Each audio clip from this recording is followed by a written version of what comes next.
Nous sommes dans le lagon de Punaouia, tout près de l'endroit où 3 pratiquants de paddle se sont fait emporter il y a quelques jours. Sans une intervention rapide de la brigade nautique, l'issue aurait pu être fatale.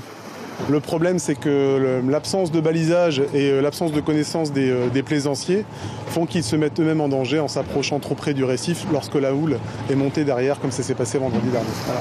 Porter secours, mais aussi surveiller le lagon et surtout contrôler et informer les usagers maritimes, c'est la tâche de cette brigade basée à Faa.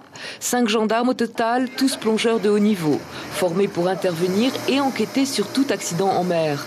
À l'exemple de cet incendie sans victime à bord d'un bateau, c'était dimanche dernier. Nous sommes enquêteurs subaquatiques. Donc nous intervenons sur tout ce qui est plongée pour aller chercher les indices des corps, des personnes disparues, des objets disparus. Pour tout ce qui est intervention comme dimanche sur le bateau en feu par exemple, nous intervenons pour vérifier s'il n'y a pas des naufragés ou pour voir qu'il n'y a pas de danger autour du bateau en feu, quoi. Ces gendarmes doivent aussi s'adapter à la réglementation en vigueur en Polynésie, différente de celle de la métropole.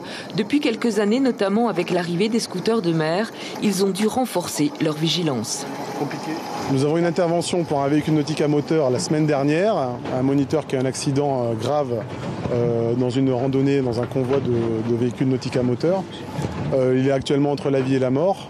Donc on ne peut que rappeler les consignes de sécurité et le matériel à avoir sur un jet. Depuis le début de l'année, la brigade nautique a effectué 460 contrôles et constaté plus de 360 infractions. Elle a surtout porté secours à une dizaine d'embarcations en péril.